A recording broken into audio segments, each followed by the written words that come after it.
Hey, you guys, what's going on? So today we're going to be looking at a very tactical game, kind of an advanced stuff. It's going to be from this book, How to Calculate Chess Tactics, and so it's a critical position that the author refers to on move 23 that describes sort of how you describe a position, how you like come to understand what's happening and the goals and plans of each player.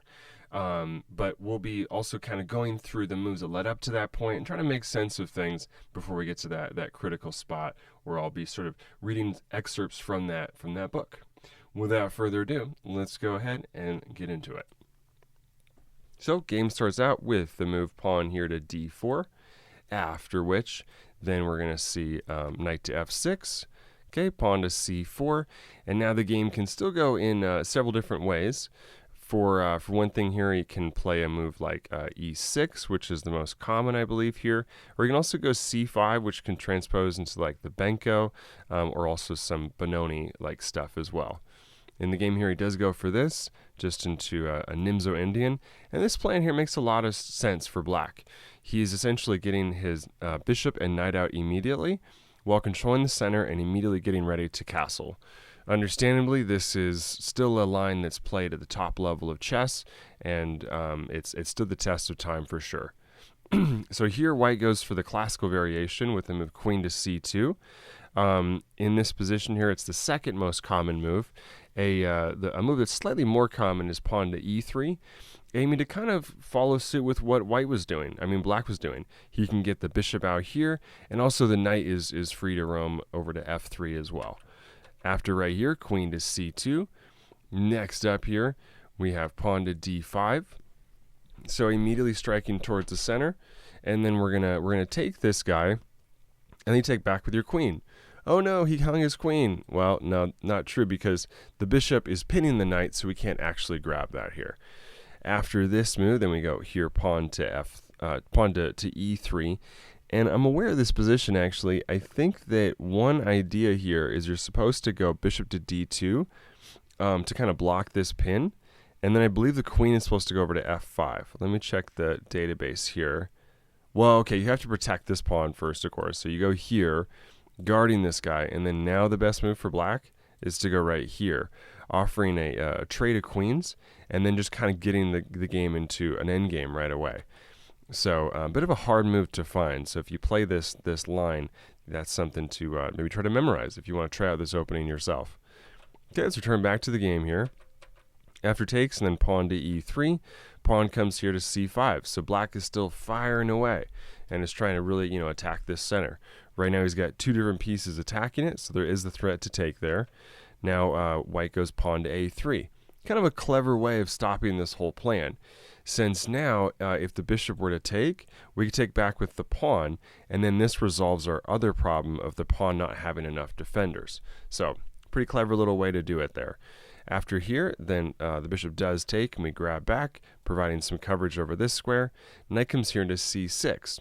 Black now gains a third attacker on this d4 square, but since it's defended by a couple of pawns, we don't really have to worry about it. We go knight to f3 here, but just for instructional sake, let's say instead white were to go here. It doesn't matter, we only have two defenders since they're pawns. So if black were to go like this, and then we take back, black obviously would not want to go right here, because then we'd win a knight for a pawn. So this pawn's covered. We go knight to f3, not really to guard this square, but just to control the center in general, and also to kind of get the bishop out and castle. Okay, so he castles there, and now we go pawn here to c4, kind of delaying it for a turn, saying, yeah, I'll castle in a second, but let me kind of get your queen out of here. Queen to d6, and then now here once again, you actually don't want to castle straight away, because the thing is, you no longer have this protection of this pawn, right? We just gave that up. So now let's do another count here. 1, 2, 3, 1, 2. So we're now down by one defender on this square. We do need some help, and so the bishop comes to the rescue. Bishop to b2, now guarding this pawn. At this point, then takes. We take back with the pawn, kind of creating a couple of hanging pawns, which offers some great coverage of some key squares here, providing a lot of help in that regard. But then after this right here, and then we go with this move here, pawn to b6, And now we're going to go like this and go bishop to d3. Of course, this is a little bit better than going to e2 because now we're aiming at h7, which we may have prospects of taking later, especially if the knight kind of gets out of the way. Okay, so then here, bishop to b7, we're going to get castled, and then after this, rook comes over to c8, and white's got, to the point where he's got a steady advantage. He's got good control over the center. Black's going to try to attack it from a distance. There's plans for both sides here. Queen here to f4. Now time to bring in the rook. Where does it go? To here, to the center, where it's also maybe going to provide some support over this guy. Okay, and then rook over to e8, and then we're going to pawn to h3. Kind of a slower sort of waiting move, essentially, trying to get this knight prevented from, coming into here on g4. After this, then we're going to see knight to a5, opening up the bishop and also putting some pressure right here. But again, to distinguish between pressure and a threat, we're going to just do a count of the pieces that are attacking and defending that square. Black has 2 pieces that are attacking it. White has 2 pieces that are defending it. So all is well in the land. But we're still going to provide some extra cover of it with this move here, knight to e5. And this in part then is also due to the fact that this knight move to attack here wasn't really probably the main intention now I think about it. Black actually had some ideas of taking right here, and then after here, when the pawn takes back, now white's pawn structure is shattered, and that's going to make it, difficult for white to maintain the safety of his king. So we go here, knight to e5, multi-purpose move. We're bringing the knight towards 3 different things. We're bringing our knight towards the center, so it's nice and strong there. We're overprotecting c4, and we're also keeping our pawn shield intact. 3 different things in one move. How about that? Bishop here to e4, opting for a trade. And we're going to allow it and just bring over our rook. Now takes. Queen takes here on d3. And then the rook is going to move over to the d file now, noticing that queen is there and maybe some potential for tactics there later. And now we actually don't need as much support here on d4. So he says, you know what? I can actually go here. Let's kick away your queen. This queen's way too strong. Let's get it out of here. Queen to h4. Now we're going to get off of this file. Queen to e2. A lot of maneuvering happening here. And then black now makes the serious mistake. Rook here to e8. Okay, so let's read now what the author has to say about this critical moment in the game. So the following example not only comes from a classic game, but it is also very little known, although without doubt the commentary is of the highest class. It comes from Botvinnik's excellent book, Return of the Match, Alekhine versus Maxiot. This was published in 1939, but only in Russian and only a limited edition of 5,000 copies. It has recently been reissued, although again only in small numbers, so sort of a rare gem here. This position resulted from a serious mistake by black on his previous move, when he played the move rook d to e8. This move deprived the knight of its only retreat square. Can't go here anymore, right? And it can't go anywhere else. There's nowhere else for it to really go. It also can't go here, because the knight's guarding that square. So all of a sudden, just sort of randomly, the knight is trapped. Okay, well, what do we do with that? How do we make this work? Well, after right here, then rook to e8, now we're going to make the move pawn to g4, question mark move. So white tried to use this trapped knight thing as a tactical motive, and went for the move g4. But this is an error. So instead here, he says, most annotators awarded this move an exclamation mark, but only Botvinnik identified it as a mistake and showed why. He also showed that attempting to prepare this important pawn thrust by instead going king to h2, right, with the idea of protecting this square here so that you can push and the queen can't take on h3, is also an error, after which there would follow, if right here, then you go pawn to h6, providing a retreat square, g3, queen here to h5, and then now pawn g4, queen to h4, and then trying to win material with the move knight to f3, right, attacking the queen, looks like it's trapped and everything, runs into the move knight takes g4, checking the king. No time to take the queen, our king's in check. Okay, so then after right here, then king moves over here to g2, queen to h5, and then if we take this way, And then there, we're up by a point, but black's actually going to have some really good chances at getting an attack on the king, for instance. After this, then we retreat the knight, trying to get the check prevented, block that check. After knight to h2, then queen takes here on e2. We grab this way, knight grabs here on c4. We're no longer up in material, and black enjoys a lot of activity. That's why the move king to h2 doesn't work so well. Okay, well, let's see what else he has to say about it. Botvinnik also gave a classic example of a summary of the positional considerations, which should always precede the search for candidate moves. There's nothing one can do to There's nothing one can add to this summary, and one only needs to learn to apply the same method. The only thing I want to say is that such logical considerations can only be arrived at by a deep and thorough consideration of the position in all its details. It frequently happens that some seemingly insignificant detail turns out to be vitally important. It is impossible to know in advance which detail this might be, and so the initial study of the position needs to be scrupulous and not overlook anything. Botvinnik's note was as follows. The correct move can be found on the basis of the following considerations. In order to trap the knight, and this part's important, you want to really listen to how they describe these kinds of things. This is really it's critical. So it's easy to let it go in one ear and out the other. This is actually, listen, because this is important. The correct move can only be found on the basis of the following considerations. In order to trap the black queen on h4, white needs his pawn on g4, and his knight on f3, and his h3 pawn defended.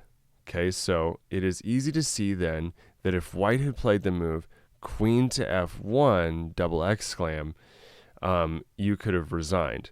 The point here is that after a move like, for example, pawn to h6, creating a retreat square for the knight, then we go pawn here to g3, queen retreats back this way to h5, we go pawn here to g4, queen to h4, and knight to f3. And then our queen is protecting this square, right? So he can't move in this way. So after that right there, white has won a tempo and the black queen is now trapped. Botvinnik goes on to point that numerous annotators of the game, including Alekhine and you themselves, all failed to point out this move. So it's hard to find this kind of stuff. So now we return to the move pawn here to g4 question mark. In the game, in answer to white's incorrect but dangerous looking thrust, black failed to find their correct response, which, as Botvinnik again pointed out, is the move pawn to h6. You certainly don't want to go this way and take the pawn on h3, because now rook comes here to d3, attacking the queen. Queen comes here to h4, king to g2, aiming to do this move when the queen's going to be out of squares. And then after right here, knight here takes on g4, and we just grab this guy, after which now knight takes on c4, rook to h3, queen d8, and the queen's like, yippee, cool, I created an escape square for my queen. Well, too little too late, because now here, and we're going to switch it up. We're not just attacking that knight or that queen, we're actually going for the king all of a sudden. So after we go right here, queen goes here to d5, counter attack. No time to take here on h7 because we're in check. Well, after this move right here, now we go pawn to f3. And we say, what do you got next? How are you going to defend this guy? We have a decisive attack. He ends the variation there, but let's just look at a couple more moves. For example, let's say he goes h6. Well, we can actually take with, any of these pieces. Here, here, or here. All of these leads to a win, but better yet is this move. Knight to f3, going, hey, check it out, I got your queen, you got to take me. And he goes, oh, okay. So he goes there, and then his pawn shield's broken. And then now here, surprisingly, we actually don't want to take with the rook. We want to go here. Kind of taking our time a little bit before opening up this file. If instead we play the very natural looking move, takes right here, the king actually just kind of heads for the hills. He goes right here, and our whole sacrifice plan is now bust. For example, if we go here check, he just runs away. How are we going to check him now? So in the game then, after the move pawn to g4, again, black should have played pawn to h6, but instead he opts for the move knight to c6. And now won a piece and subsequently the game. So we'll go through the rest of the moves here, and then I'll go ahead and call it a wrap for today. Or if there's some viewers in the chat, I might read over a Karpov game. We'll see what happens. So let's see here. We have king to g2, and then after here, we're protecting the pawn, and so we're threatening this, right? Knight takes e5, aiming to prevent us, from going on knight to f3 ourselves. After here grabs, then he goes knight here to h5. And so why is he doing that? Why is he making this strange looking move like this? Well, his knight's attacked, but why does it go to a square where it's already attacked? Because it's trapped, right? If it tries to go here, we could take it with the rook. If it tries to go here, the king says, I have plenty of hats. I don't need a new one. And so he goes this way, kind of aiming to at least sort of get some kind of compensation since white's pawn shield will be disrupted. Okay, so after right here, then we have here takes. Now rook takes here on c4. We go queen to f3. And then I'll provide the following moves without much more commentary since we are at the 16-minute mark. And so we'll just kind of end it after this here. There, this comes over. Now we're going to take this way. And we're just up a piece now. So let's just see how the game pans out though. We're in check a couple times. We get out of the check. And then for a moment it looks like maybe this is sort of scary. But we have 2 extra points. Like this extra bishop is going to be really strong and helpful for knocking out these guys. We attack the pawn chain at its base. And then if it moves, we grab this guy. And he goes right here saying, okay, well I don't have to defend this yet. My rook's guarding here. What are you going to do? Then we're going to go here. King to f2, stepping out of this pin. Now he goes there, check. So we go like this, trying to trade rooks if possible. Takes this rook away, and we go right here.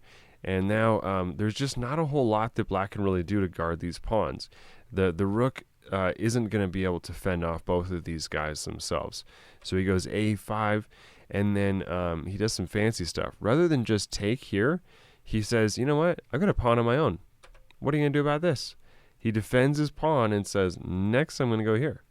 So the rook has to retreat and come back this way to prevent the move rook to d8, after which we go rook to a7, and the game is lost for Max Euwe, so he does concede here. Okay, let's go ahead and read his summary of that game as he transitions into the next one, and then we'll call it a wrap. So the importance of a preliminary analysis of the position before calculating is now clear to us. But in addition to the fact that such analysis allows us to identify all the most important details of the position and the appropriate direction of our calculation, it can also help us to rank our candidate moves, which is very useful in improving the quality of our calculation. What do I mean by this?